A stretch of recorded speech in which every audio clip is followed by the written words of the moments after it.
السلام علیکم۔ شاہزیب کا کہنا ہے کہ ان دنوں ہم لوگ بہت پریشان تھے۔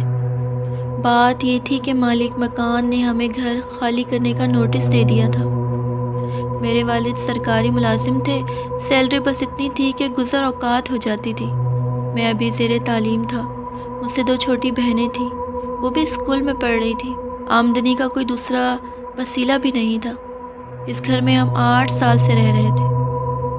مالک مکان وقفے وقفے سے کرایہ بڑھاتا جا رہا تھا، مگر اسے بھی اندازہ تھا کہ ابا کی سیلری کتنی ہے، سو اس نے ہمیں گھر خالی کرنے کا کہہ دیا اور پھر ہم نے گھر کی تلاش شروع کر دی۔ ابا چاہتے تھے کہ گھر ایسی جگہ ہو جہاں سے میرا کالج اور بہنوں کا اسکول نزدیک پڑے، بس اسٹاپ بھی دور نہ ہو اور مارکیٹ بھی قریب ہو۔ یہ تمام خوبیاں کرائے کے مکان میں نہیں ہو سکتی تھی۔ میں ابا کے ساتھ صبح و شام گھر دیکھنے جاتا تھا۔ بد نصیبی سے ہم جہاں کہیں بھی گھر دیکھنے گئے، اگر گھر ابا کی خواہشوں کے مطابق ہوتا تو کرایہ اتنا زیادہ ہوتا کہ ابا افورڈ نہیں کر سکتے تھے۔ اگر کرایہ کم ہوتا تو مرغی کے ڈربے جیسا گھر ملتا، ایسا خراب کہ جس میں رہنے کا تصور نہ کیا جائے۔ جس دوران ہم گھر ڈھونڈ رہے تھے، ابا کی ملاقات ایک شخص سے ہو گئی جو ایک اسٹیٹ ایجنسی کا مالک تھا۔ اس نے بتایا کہ اس کے پاس کئی مناسب گھر مناسب کرائے پر موجود ہیں۔ ایک گھر کی تو اس نے اتنی تعریف کی کہ وہ بہت خوبصورت اور بالکل نیا مکان ہے۔ جن لوگوں نے وہ گھر بنوایا تھا وہ امریکہ چلے گئے ہیں اور ہدایت کر گئے ہیں بے شک کرایہ زیادہ نہ لینا، مگر ایسے لوگوں کو دینا جو گھر کا خیال رکھنا جانتے ہوں۔ وہ تو چوکیدار رکھ رہے تھے، مگر میں نے مشورہ دیا کہ چوکیدار بھی گھر کی حفاظت نہیں کر سکے گا۔ آج کل چوکیدار صرف چارپائیاں توڑتے رہتے ہیں اور گھر غفلت کی نظر ہو جاتا ہے۔ بچے شیشے توڑ دیتے ہیں، پھول پودے اجاڑ دیتے ہیں۔ اس نے مزید بتایا کہ گھر بہت اچھا ہے، بس آبادی سے ذرا سا دور ہے۔ تھوڑا سا پیدل چلنے کے بعد اسٹاپ موجود ہے اور بازار وغیرہ بھی ہے۔ ابا کا خیال تھا کہ جیسا گھر وہ بتا رہا ہے اس کا کرایہ بہت زیادہ ہوگا، پھر آبادی سے بھی دور ہوگا تو میری بہنوں اور مجھے اسکول جانے میں دقت ہوگی۔ ابا تو اپنی 20 سالہ پرانی بائک پر آفس چلے جاتے تھے۔ ابا نے انکار کرنا چاہا تو وہ شخص سر ہو گیا کہ آپ آئیں تو صحیح، ایک نظر گھر دیکھ لیں، پھر کرایہ پوچھیے گا۔ اگر آپ کی مرضی کے مطابق نہ ہوا تو بے شک نہ لیں، کوئی زبردستی نہیں ہے۔ آخر کچھ روز بعد ہر جگہ سے مایوس ہو کر میں اور ابا اس علاقے میں پہنچ گئے جہاں وہ گھر موجود تھا۔ اس علاقے سے کچھ دور اس شخص کی اسٹیٹ ایجنسی تھی۔ جب ہم وہاں پہنچے تو یہ دیکھ کر حیران رہ گئے کہ وہ کوئی چھوٹا موٹا گھر نہیں تھا، بلکہ بہت خوبصورت بنگلہ تھا۔ باہر یہاں سے وہاں تک لان تھا، پودے تھے مگر دیکھ بھال نہ ہونے کی وجہ سے گھاس لمبی ہو گئی تھی اور پودے تقریباً سوکھ رہے تھے، مگر گھر بہت شاندار تھا۔ 3 bedrooms, drawing room, American kitchen, tiles لگے باتھ رومز، ان میں خوبصورت ٹب اور جدید طرز کے نلکے اور شاور لگے ہوئے تھے۔ یہ تم ہمیں کہاں لے آئے بھائی؟ ابا سٹ پٹا کر بولے۔ ہم اس قابل نہیں ہیں کہ اس بنگلے کا کرایہ ادا کر سکیں، ہمیں تو کوئی چھوٹا موٹا گھر چاہیے، یہ محل ہم کیا کریں گے؟ صاحب آپ کو بتایا نا کہ مالک مکان اس کے کرائے کی فکر میں نہیں ہے، وہ تو یہ چاہتے ہیں کہ اس گھر کی دیکھ بھال ہوتی رہے، ورنہ انہیں تو الٹا چوکیدار کو پیسے دے کر رکھنا پڑتا۔ آپ جتنا کرایہ اس گھر کا دے رہے ہیں، جہاں آپ رہتے ہیں اتنا ہی دے دیجیے گا، میں مطمئن ہو جاؤں گا کہ میں نے گھر کسی شریف آدمی کے حوالے کیا ہے۔ کیا مطلب؟ میں تو اس مکان کے صرف 4000 دیتا ہوں۔ ابا نے چپتی ہوئی نگاہوں سے اسے دیکھا۔ 4000؟ وہ آدمی ذرا چپ ہو گیا۔ اچھا یہ بتائیں کہ آپ لوگ گھر کی دیکھ بھال تو صحیح طریقے سے کریں گے نا؟ بعض لوگ گھر کا ستیہ ناش کر دیتے ہیں۔ ٹھیک ہے ابا، گھر اچھا ہے، امی تو کتنا خیال رکھتی ہیں گھر کا۔ میں نے فوراً حامی بھر لی۔ شام کو امی کو لے کر آئیں گے، وہ گھر دیکھ کر خوش ہو جائیں گی۔ میں بائک پر فرا اور صبا کو اسٹاپ تک چھوڑ دیا کروں گا، میرے لیے تو اسٹاپ زیادہ دور نہیں ہے۔ اور کیا جوان بچے ہو، اس شخص نے فوراً کہا۔ ابا سوچ میں پڑ گئے، اس کے سوا چارہ بھی نہیں تھا، کوئی اور گھر دستیاب بھی نہیں تھا۔ ٹھیک ہے میں کل آ کر بتاؤں گا، ابا نے جواب دیا۔ میں راستے بھر ابا کو قائل کرتا رہا کہ ابا گھر بہت اچھا ہے، آس پاس اور بھی گھر بن رہے ہیں۔ پھر مالک مکان طویل عرصے کے لیے باہر گئے ہیں، فی الحال 4-5 برس تک ان کے آنے کی امید نہیں ہے۔ اس عرصے میں نوکری کر لوں گا تو ہم اپنا گھر لے لیں گے۔ گھر پہنچ کر میں نے سب کو خوشخبری سنائی۔ ابا کسی کام سے باہر گئے تو میں نے دل کھول کر اس گھر کی تعریفیں کی اور ایک ایک چیز تفصیل سے بتائی۔ امی ساری تفصیل سن کر بہت خوش ہوئی، کہنے لگی میں نے کچھ پیسے جوڑ رکھے ہیں اور ایک کمیٹی بھی ڈالی ہے تو لمبی مگر جلدی مل جائے گی۔ ہم ان پیسوں سے ڈرائنگ روم کے لیے سامان خرید لیں گے۔ ویسے اتنا اچھا مکان اتنے کم کرائے میں مل کیسے گیا؟ پھر میں نے امی کو ساری تفصیل بتائی۔ چھوٹی بہنیں بھی بہت خوش ہو رہی تھی۔ اگلے روز امی، دونوں بہنیں اور میں ایک ٹیکسی میں ابو کے ساتھ روانہ ہوئے۔ ابو نے رات کو بھی کئی بار یہ بات کی کہ گھر آبادی سے کافی دور ہے اور راستے میں بھی یہی کہتے رہے۔ میں حیران تھا کہ ابا کو دوسرا گھر مل نہیں رہا، پھر بھی اس گھر میں برائیاں ڈھونڈ رہے ہیں۔ بہرحال ہم سب جب وہاں پہنچے تو امی کی تو جیسے بانچیں کھل گئی۔ بہنیں بھی بہت خوش ہوئی۔ ایک بہن بولی ہائے یہاں پڑھنے میں کتنا مزہ آئے گا، دوسری بولی شام کو بیڈمنٹن بھی کھیلیں گے۔ امی تو بار بار اندر باہر کا چکر لگا رہی تھی۔ انہیں یقین نہیں آ رہا تھا کتنا خوبصورت گھر ان کو مل جائے گا۔ وہ بولی ایسا گھر تو جنگل میں بھی ہو تو بھی میں بخوشی رہ سکتی ہوں۔ پھر ان کی نگاہ ساتھ والے پلاٹ پر پڑی، وہاں بھی ایک نامکمل گھر موجود تھا۔ یہ بھی بن رہا ہے شاید، خدا کرے اچھے پڑوسی ہوں۔ ہم بڑی دیر تک وہاں رہے۔ ابا نے جب سب کو راضی باراضی دیکھا تو واپسی پر اسٹیٹ ایجنسی والے سے بات طے کر کے آ گئے۔ کچھ ہی دن میں ہم لوگ نئے گھر میں شفٹ ہو گئے۔ امی نے اور بہنوں نے مل کر گھر کی صفائی کی۔ پہلے دن جب ہم وہاں شفٹ ہوئے تو ہم سب تھک گئے تھے، اس لیے جلدی سو گئے۔ رات کو اچانک میری آنکھ کھلی تو میں نے دیکھا کہ کمرے کا دروازہ کھلا ہوا تھا۔ کیونکہ ابھی گھر میں سامان بکھرا ہوا تھا تو ہم سب ایک ہی روم میں چارپائیاں لگا کر سو رہے تھے اور ہم گیٹ بند کر کے سوئے تھے۔ میں نے سوچا کہ شاید کوئی اٹھ کر باہر گیا ہوگا۔ میں نے دیکھا تو سب سو رہے تھے۔ خیر میں نے دروازہ بند کرنے کا سوچا۔ ابھی میں دروازہ بند کرنے ہی والا تھا تو میں نے دیکھا ہمارے روم سے ایک کالے رنگ کی بلی باہر نکلی۔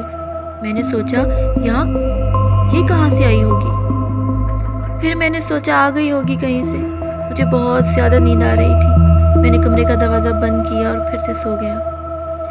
جس دن ساری سیٹنگ مکمل ہو گئی، گھر دھمکنے لگا۔ معمولی سے سامان کے باوجود گھر بہت اچھا لگ رہا تھا۔ بہنیں کچن میں بڑا دل لگا کر کام کرتی اور امی سارا دن ہاتھ کی کینچی سے گھاس برابر کرتی۔ انہیں باغبانی کا بہت زیادہ شوق تھا۔ غرض گھر بہت جلد نکھر گیا۔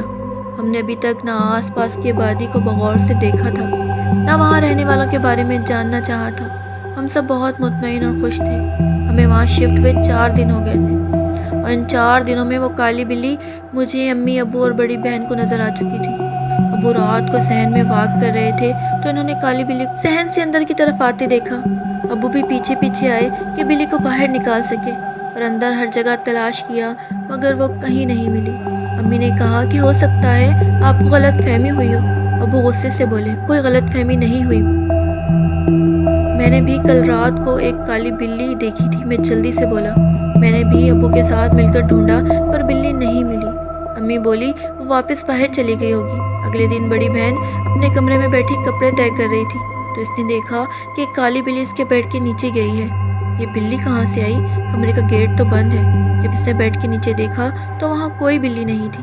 وہ فوراً کمرے سے باہر آئی اور امی سے بولی میرے کمرے میں بلی تھی اور پھر غائب ہو گئی۔ لو اب تمہیں بھی نظر آ گئی بلی، امی مذاق اڑاتے ہوئے بولی۔ امی میں سچ کہہ رہی ہوں۔ اچھا ٹھیک ہے اب اس بات کو چھوڑو اور آ کے میرے ساتھ روٹیاں پکواؤ۔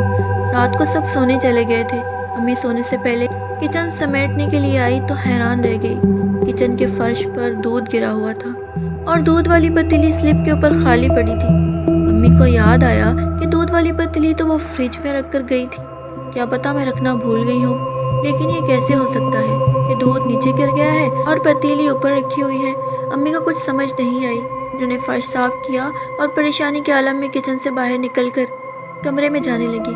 جیسے ہی کچن سے باہر نکلی، باہر ایک کالی بلی نظر آئی۔ اب امی منہ کھولے بلی کو دیکھ رہی تھی۔ اب امی کو یقین آ گیا تھا کہ بلی اس گھر میں آتی ہے۔ اتنے میں امی کی آنکھوں کے سامنے وہ بلی غائب ہو گئی تھی۔ امی اب ڈر گئی تھی۔ وہ دوڑتے ہوئے کمرے میں گئی اور گیٹ بند کر دیا۔ ابو سو چکے تھے پر امی کو اب نیند کہاں آنی تھی۔ اگلے دن رات والا واقعہ امی نے ہم سب کو بتایا تو ہم سب حیران اور پریشان ہو گئے۔ بڑی بہن بولی آپ تو میرا بڑا مذاق بنا رہی تھی، اب آیا آپ کو یقین؟ شام کو چھوٹی بہن باتھ روم میں نہا رہی تھی کہ پانی چلا گیا۔ اس نے دروازے سے امی کو آواز دی۔ امی دوڑتی ہوئی گئی۔ انہوں نے کہا کہیں سے کوئی وال بند ہو گیا ہوگا ورنہ پانی تو ہر نلکے سے آ رہا ہے۔ امی نے اسے بالٹی میں بھر کر پانی دیا۔ وہ نہا کر نکلی تو امی نے باتھ روم کے نلکوں کا جائزہ لیا۔ جیسے ہی نلکا کھولا پانی بڑی تیزی سے آنے لگا۔ امی نے بہن کو ڈانٹا کہ اسے صحیح طریقے سے نلکا کھولنا نہیں آیا۔ امی نے نلکا بند کیا اور باہر نکلنے لگی تو نلکا پھر سے کھل گیا۔ امی بڑی حیران ہوئی کہ ابھی تو نلکا اچھی طرح بند کیا ہے۔ امی نے واپس جا کر نلکا بند کیا مگر نلکا بند نہیں ہوا۔ امی سمجھی کہ نلکے کا واشر خراب ہو گیا ہے۔ انہوں نے نیچے سے وال بند کر دیا، پانی بند ہو گیا۔ وہ باہر نکلنے لگی تو شاور کھل گیا اور پانی کی بوچھار شروع ہو گئی۔ کچھ خرابی ہے اس باتھ روم کے نلکوں میں، امی بڑبڑائیں۔ مجھے تھوڑا بہت پلمبر کا کام آتا تھا، میں نے سارے نلکے چیک کیے، سب ٹھیک تھے، سب میں پانی آ رہا تھا اور بند کرنے پر بند ہو رہے تھے۔ اگلے دن میں باتھ روم میں منہ دھو رہا تھا کہ نلکا بند ہو گیا۔ میں نے ہر نلکا چیک کیا، بیسن کا نلکا بھی بند تھا۔ میں ناچار باہر نکلا اور دوسرے باتھ روم میں منہ دھونے چلا گیا۔ میں نلکا بند کر کے باہر نکل رہا تھا کہ نلکا خود بخود کھل گیا اور تیزی سے پانی گرنے لگا۔ میں بند کرنے مڑا تو نلکا بند تھا۔ میں بہت حیران ہوا۔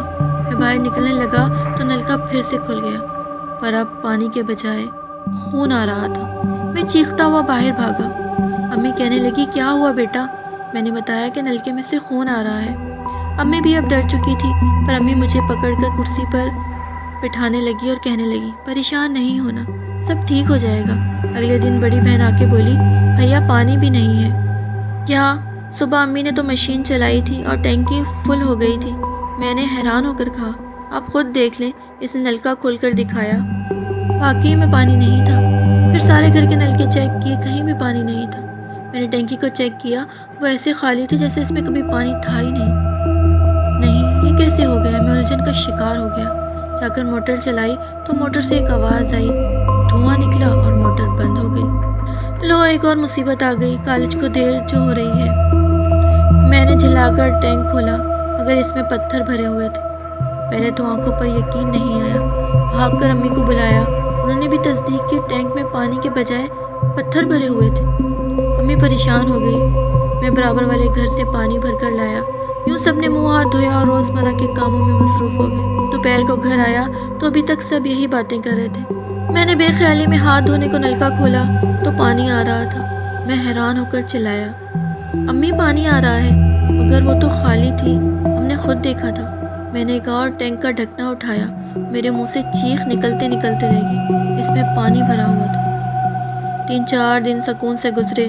میں لان میں بیٹھا تھا، عصر کا وقت تھا کہ اچانک میرے سامنے ایک سانپ کا پھن لہرایا۔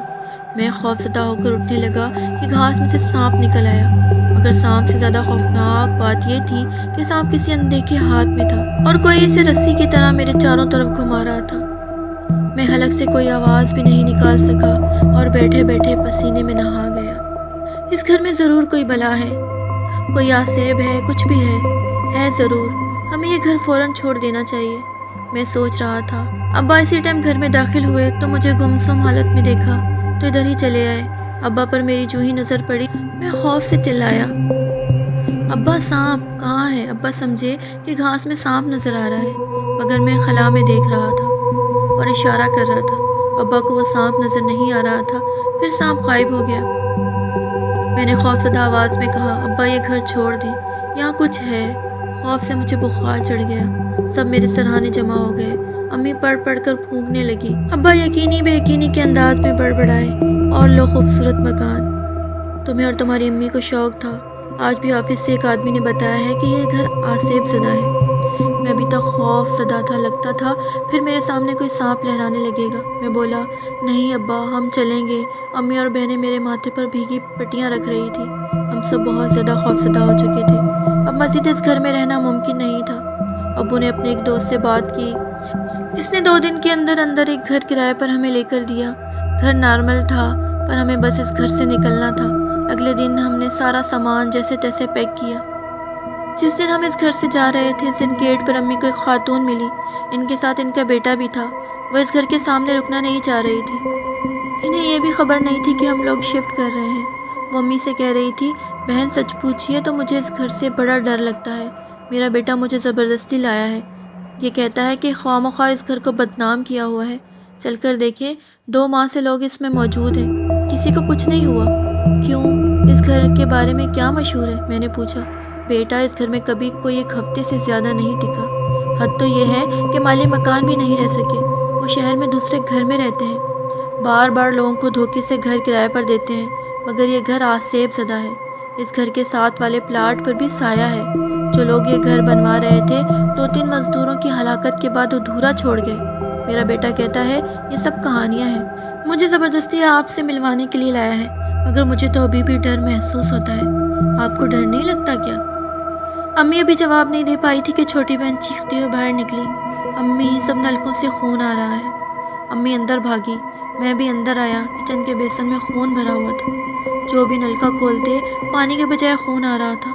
خوف سے سب کا برا حال تھا۔ ہم لوگوں نے اسی دن اس خوبصورت گھر کو چھوڑ دیا۔ اب ہمارا گھر چاہے چھوٹا ہے، پر اب ہم ہنسی خوشی اور سکون سے اس میں رہتے ہیں۔